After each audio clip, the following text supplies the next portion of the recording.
Jack walked into our next session with a look on his face. I could tell that he was feeling something. I couldn't quite make out what it was. He seemed excited and maybe even a little upset. He definitely seemed emotionally activated. He told me that he had been thinking a lot about emotions after our last session. He had also been reading up on emotions. He had had some interesting dreams. He wanted to talk some more about emotions.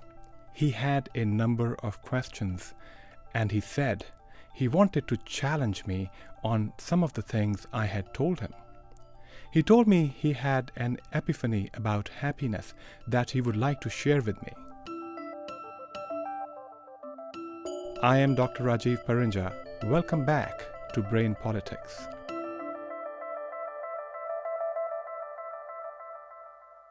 In this episode, we continue to discuss emotions.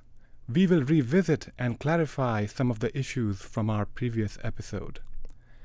We take up emotions that have a positive valence towards the end of the session. But let's begin with Jack and one of his dreams.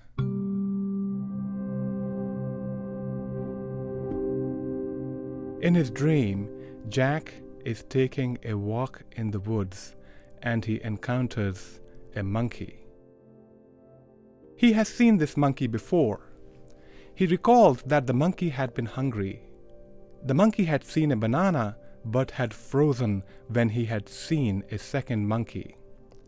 This had led to our discussion of emotions in our last episode. But now Jack sees that there is a whole group of monkeys. They seem to be quite active and are doing whatever it is that monkeys do. And then Jack realizes that he is on a spaceship. The spaceship is the entire Earth going around the sun at tremendous speed. Jack has an idea. He calls out to Central Command at Houston. Houston, this is Jack. He said. Jack, this is Houston. What can we do for you? Replies Houston. I was watching the monkeys. Jack said. You still have a monkey problem? Asked Houston. Oh no, it's not really a problem, but I was just very interested in the monkeys. Said Jack. Oh, we can tell. Said Houston. I was wondering if you could send me the code for the monkey emotions. I would like to play around with it and see if I can tweak it a little. Said Jack. Sure. Said Houston. If you have nothing better to do with your time on a spaceship, you can have it.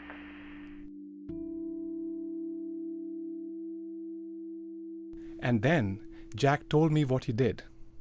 He said, I didn't like the idea of monkeys having negative emotions, especially anxiety. It's not good to have anxiety. They are living in their natural habitat. Why should they be anxious? So I turned their anxiety down to 0, he said. You can do that? I asked. Doc, it's a dream. Anything can happen, he replied. Of course, it's a dream. I laughed. So in his dream, Jack sets up this experiment. He told me that he randomly divided monkeys into 2 groups. One group continued to have their normal anxiety level, and the other had no anxiety. He thought that the no anxiety group would have a better quality of life. It didn't quite work that way. The monkeys in the no anxiety group seemed to be getting injured a lot more.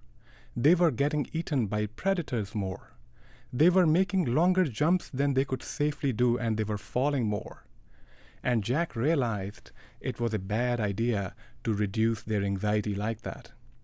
He saw that anxiety was serving a purpose. It was keeping the monkeys from doing certain things that were dangerous for them. So Jack set up another experiment. This time, he left some monkeys with the normal level of anxiety, but for others, he turned it up. He thought that the higher anxiety levels would keep them safer. However, the high anxiety group did not do well. They seemed to be exploring less. They were too cautious. They were also dying a little younger from all the stress they were experiencing.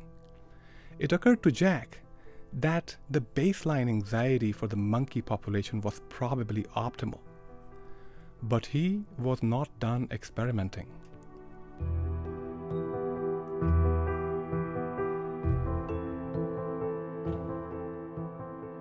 There was another thing that bothered him about the monkeys. He did not like the idea that monkeys were vying for the high status. He did not like how they were dominant or submissive in their behavior. He thought that all the monkeys should be equal. So he tweaked their behavior and emotions to remove status, which led to the dominant and submissive behavior. However, that did not go well either. The monkeys seemed to be getting into a lot more fights, resulting in more injuries, and their population was dwindling. Jack felt a little frustrated. It seemed that the monkeys were optimized in whatever it was that they were doing. Jack just wanted the monkeys to be happy, and he felt that he was missing something when he woke up, feeling a little perplexed. There was one vital question that he believed had not been asked. It was on his mind, and he knew that the answer to that question would change the way we approach happiness and well-being. In our session, Jack said, "I tried all kinds of things. I remembered how we had talked about emotions having a feeling component and a tendency to act in a particular way. They are also very powerful when it comes to focusing our attention, and they make us appraise things in a particular way, which is in keeping with the emotion. I thought that I could optimize those emotions, but it seems that they're already exactly where they should be." "That's right," I told him. "The evolutionary process is constantly optimizing different traits in any population by allowing the individuals who are a better fit for the environment to do a little better. They leave more children behind. If the people with higher anxiety did better, they would thrive, have more children, and the population would become more anxious over many generations. If the people with lower anxiety did better, they would thrive, have more children, and the population would become less anxious over many generations. Unless there has been a significant environmental change in a short span of time, the population will be pretty close to optimum for any trait that you study." When people think of evolution, they often think of the phrase survival of the fittest. This is a little misleading. It doesn't mean that the fittest survive and the others die. It just means that individuals who are better adapted survive a little better, and they leave behind more children, and that advantage can amplify over many generations and spread through most of the population. Sometimes there are opposing traits which offer their own individual advantages, and the population can have an optimum distribution of these traits. If you're interested in learning more about that, I would recommend the book A Selfish Gene by Richard Dawkins.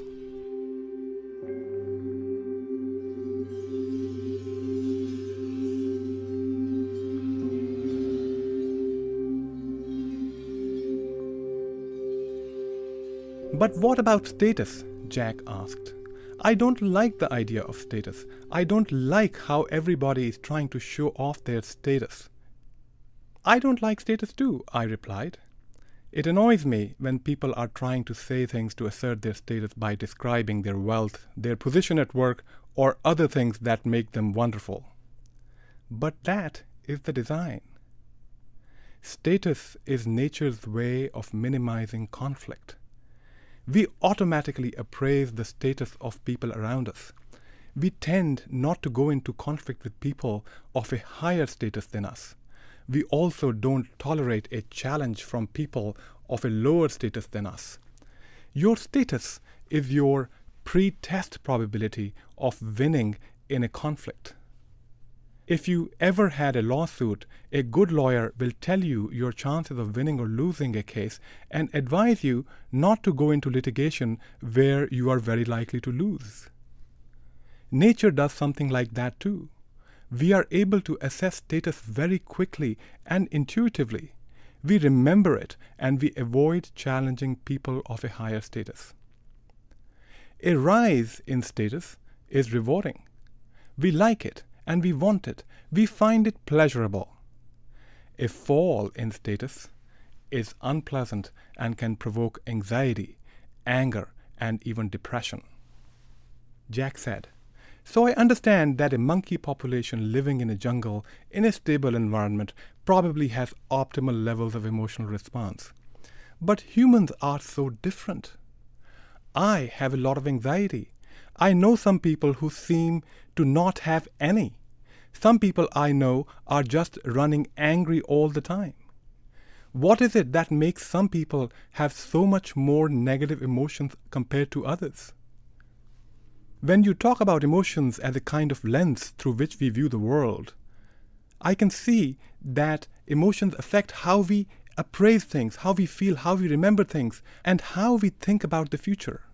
It's a kind of lens that changes our worldview. What makes us tend to have the kind of lens that we have? That is a very interesting question, I said. It is also difficult to answer, but it has attracted the interest of philosophers and scientists over the millennia. I'll tell you what I know about it.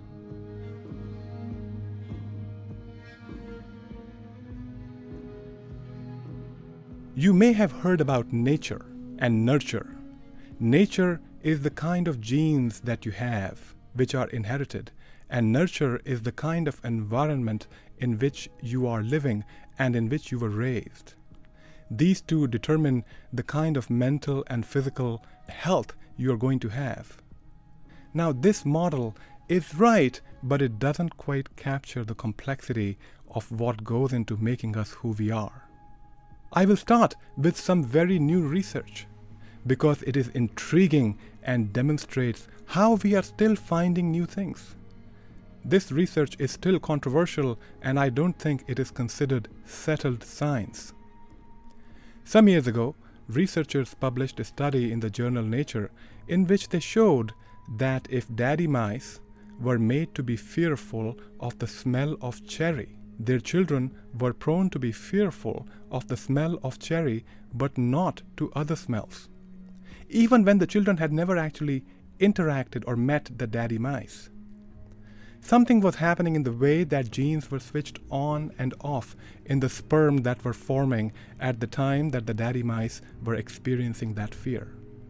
That allowed that information to be passed on to the next generation. This is a relatively new field of study called epigenetics.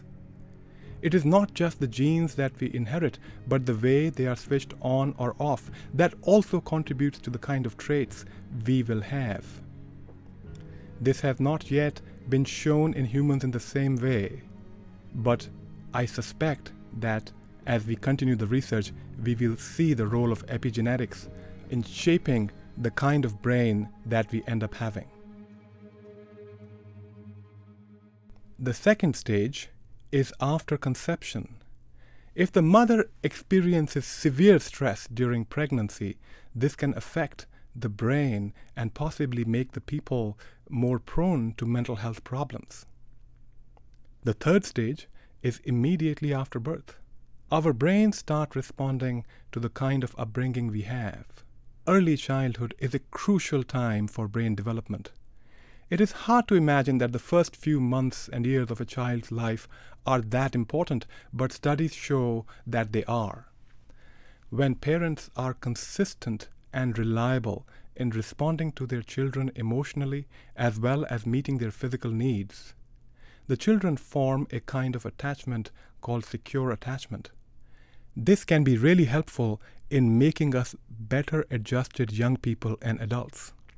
There are other types of attachment that can set children up for mental health problems down the road. Having trauma and abuse during childhood can change our brains in a way that makes us more prone to mental health problems. There may not be severe traumatic events in the lives of some people, but they have had harsh, overly critical, cold, emotionally distant, or abrasive parenting. This can lead to low self-esteem, self-loathing, negative self-talk, and increase the risk of mental health problems. I cannot tell you the number of times I've heard a patient say to me, "Nothing I did was ever good enough for my mom, my dad, my stepdad, or my grandma." And that kind of thing can have a lifelong impact on mental health.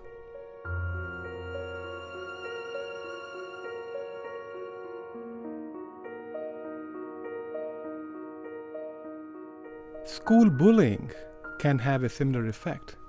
On the other hand, parenting that is kind, warm, responsive, reliable, and consistent helps us grow up to be relatively resilient. Now, this parenting style does not imply having poor discipline. I want to emphasize that warm and loving parenting is not inconsistent with good discipline. Good discipline is an important and vital component of good parenting. Good discipline involves setting clear and reasonable expectations, which are communicated clearly with love and warmth. Good discipline is a collaborative process with the child. The child should be allowed to question and negotiate the rules and boundaries. But the child should understand that the parents have the responsibility to set out the rules and boundaries, and those boundaries have to be respected and followed. It is almost as if the evolutionary process has equipped us with the ability to tweak the kind of lens we will put on depending on the experience we have had. You can see how this might be adaptive. If an individual is living in high stress, it makes sense to equip this individual with quick, strong emotional responses to deal with the situation that may arise. We experience more negative emotions when going through stress. Early life stress can permanently imbue us with a tendency to experience negative emotions. Of course, life events can change our emotional state as well. It can take a while to recover from a breakup, from a job loss, or a bereavement. Minor setbacks will also affect our mental state, but they will not last as long. With good mental health, we are able to bounce back from most negative emotional states. But when they tend to persist and get in the way of our day-to-day functioning, when they affect our quality of life, that is suggestive of mental health problems and should be an indication for the need to seek help. Jack found this quite interesting. It is very hard for people to change even when they don't want to, I told him. It is pretty much impossible for people to change when they don't want to. Our formative years are vital, and as a society, we must invest in every way possible to protect our children from avoidable emotional trauma. Jack said, "You know, all the talk about emotions got me thinking. We can have an emotion with a negative valence for almost every situation, and that makes us act in ways that we need to. I was thinking about the monkeys in my dream. In theory, we can produce a negative emotional state and give the monkeys relief from that state only when they do what they need to do. Could you explain that a little bit more?" I asked him. So imagine that nature made the monkeys quite miserable. They would only get relief from misery if they ate a banana. And all the time that they're miserable, they're just wanting the banana and thinking about a banana. "I think that design would work," he said. "I suppose it would," I told him. And then Jack asked me an unexpected question. "Have you ever been asked by your patients why they're not happy?" he said. "Well," I replied, It is not a common question that I get asked. Most people are asking more specific questions about their particular situations, but I have heard it put in the way that you said. I think that is the wrong question, said Jack. Tell me more, I asked him. Well, if we can evolve a negative emotion that deals with pretty much any situation that we find ourselves in, what is the point of happiness? The monkeys are not always miserable.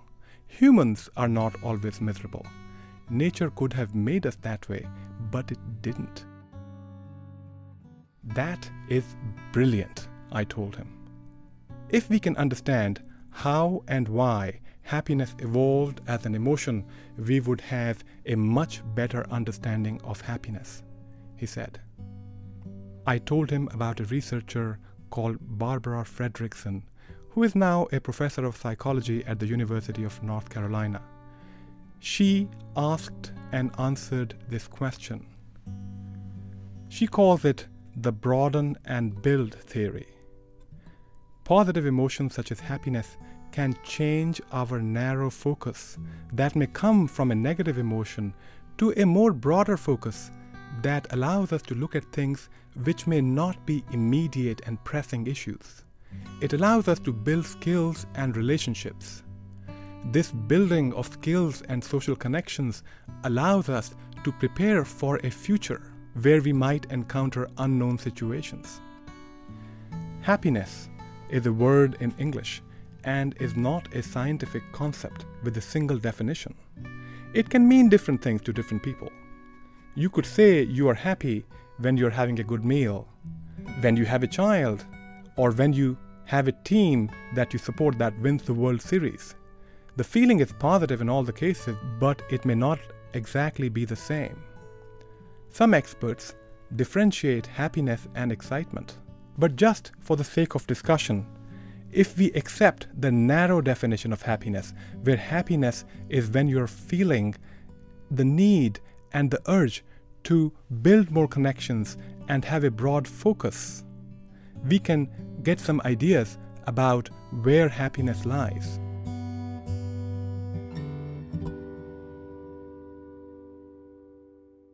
Do you remember the time when you had new neighbors move in a few years ago? I asked Jack. Jack replied that he did.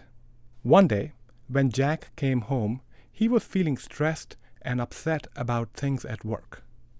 His wife came up to him and told him that she had seen new people move in next door and asked him if they should go and say hi. But Jack was in no mood to meet new people. He was in no mood to build new connections. He was unhappy that day. The following day, Jack had been watching oil prices, and he had expected a big movement. He had made some bets, and in the evening he came back and saw that his bets were successful. He had made several $100s. He was excited and he was focused on the oil prices. He was looking closely at his computer when his wife came up to him and asked him if he wanted to go and meet the new neighbors. New neighbors? We won't even be living in this neighborhood if I could continue to make the kind of money I made today. Again, he was not willing to broaden and build, even though he wasn't really unhappy, but he was narrowly focused on a large reward that he wanted to replicate. On the third day, Jack came home from work. He was not feeling any negative emotions. It was just an average day. And when his wife asked him if he wanted to go and meet the neighbors, he agreed. He wanted to broaden and build. And by our definition, he was happy that day. Happiness is tricky because pursuing happiness aggressively can narrow our focus and take us out of that sweet spot where we want to broaden and build. Jack agreed with this, but he wanted to move on.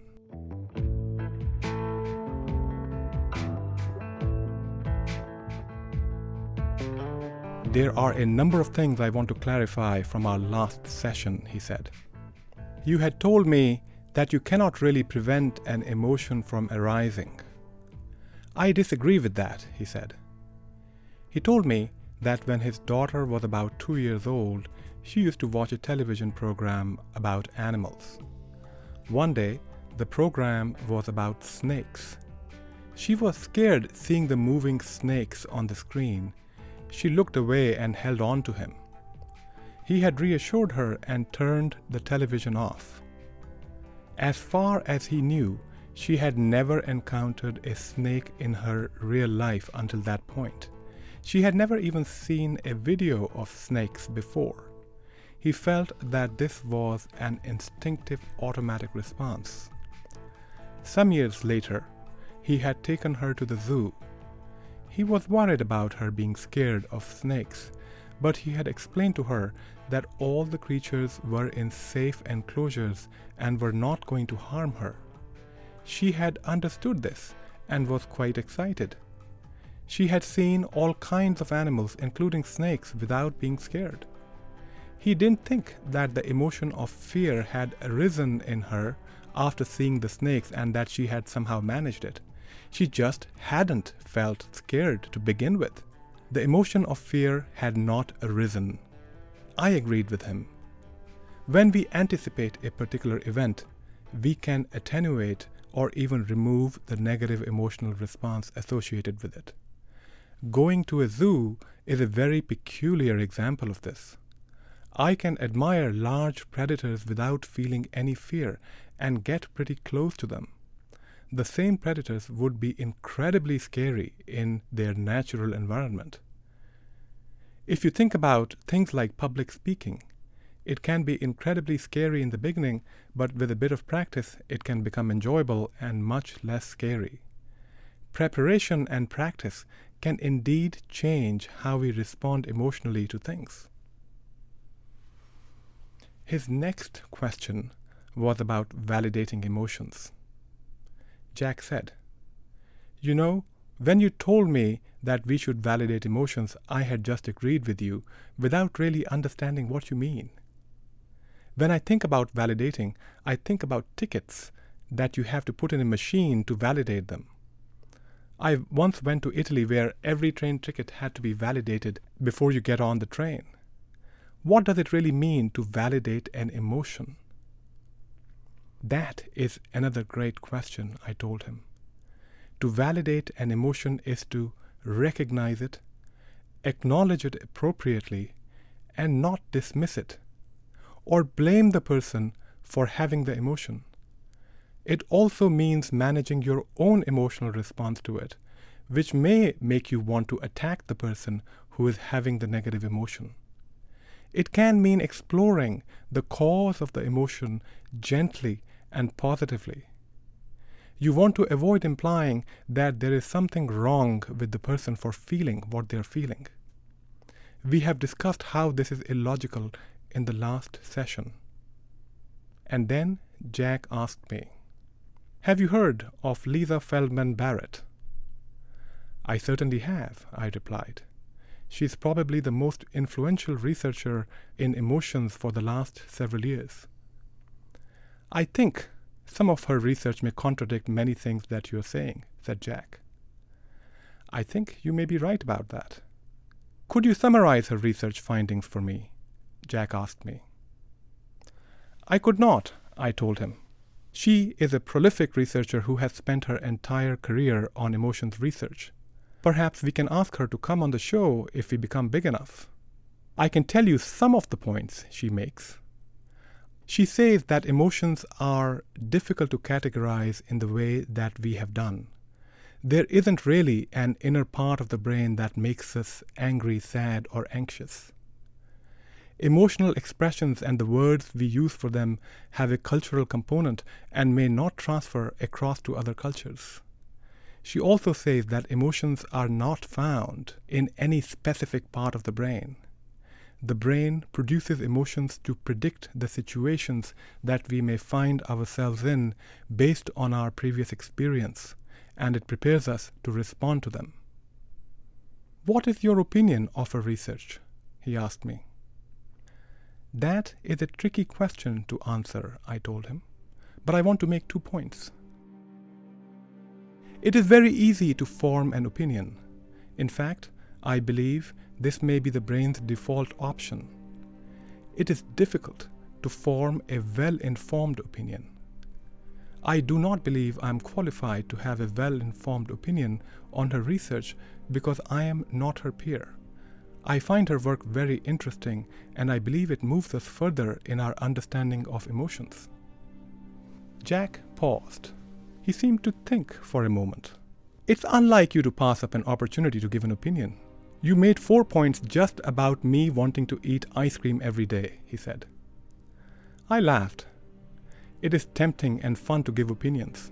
I could give you an opinion about almost anything you ask me without actually knowing very much about it.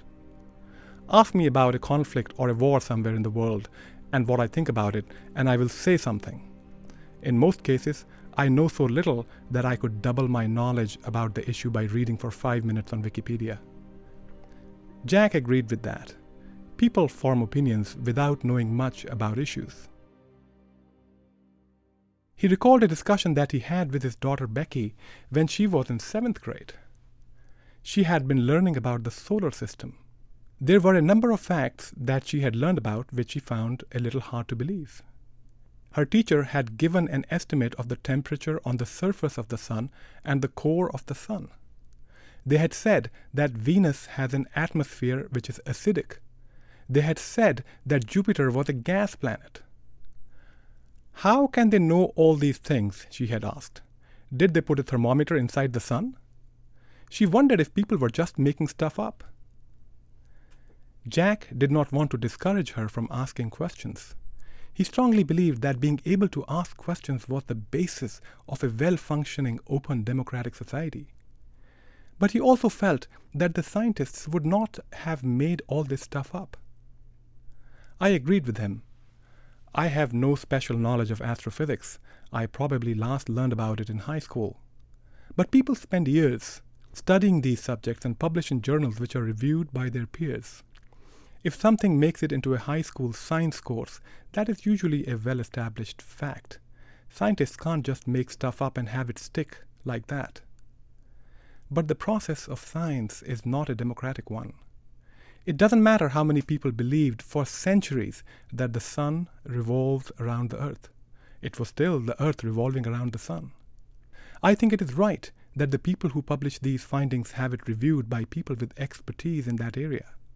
That is the process of science.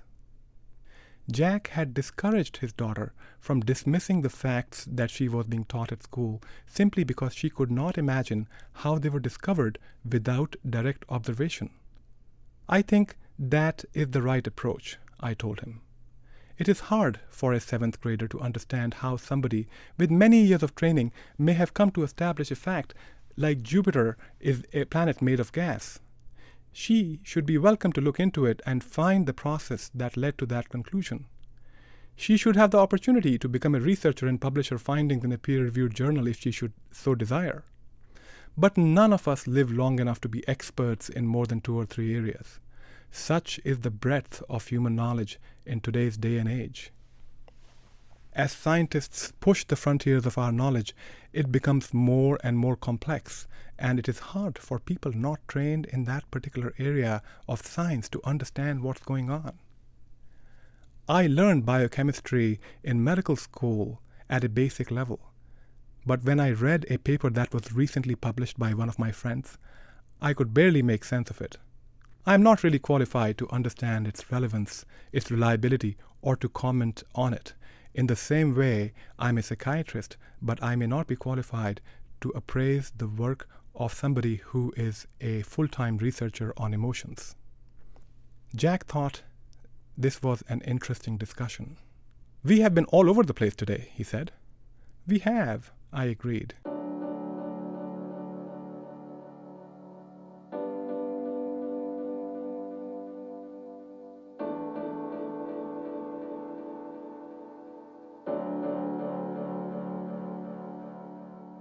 What are the key messages that you want me to take home from this discussion?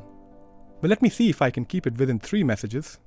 Number 1 would be, if our mental health is normal, we still feel negative emotions and they serve a purpose. We don't want to make huge changes to the emotions we feel because they're already quite close to optimum. 2. Normally, negative emotions tend to decay over time. If negative emotions persist, that may be a sign of mental health problems, and that is the time to seek help. I think the third one would be that the most important time in a person's life is their childhood. If they receive good parenting, which is kind, warm, consistent, reliable, predictable, that can set them up for a future where they have good emotional regulations, fewer negative emotions, and good mental health. I would like to keep going with a few more. My fourth point would be that happiness exists to allow us to broaden and build. We can work to improve happiness, but aggressive pursuit of happiness narrows our focus and takes us away from happiness, which is the ability to broaden and build. And if I could have a fifth one, that would be that the science of emotions continues to evolve and there are disagreements between experts. I am not an expert on emotions research, but I have tried to share my understanding of it.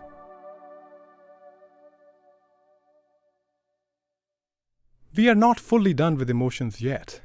We will revisit positive and negative emotions and look at ways to manage them to get the best life experience that we can. But I think it is time to move on from emotions for our next session. We will take self-regulation and meet the king of the realm. The king is relatively new in evolutionary terms. You can think of the king as this young and smart character who must run the realm, which is also inhabited by characters such as the duke, who are older, more powerful, and can shut the king out when they are coming on strong. The king must be an expert at brain politics to keep his hold of the realm. We will meet other characters in the next episodes as we continue our tour of the realm. I hope you will join me for the next episode. If you have questions or comments, please go to wgte.org/brainpolitics. I am Dr. Rajiv Parinja. I am your host and producer. Our executive producer is Chris Pfeiffer. This is Brain Politics.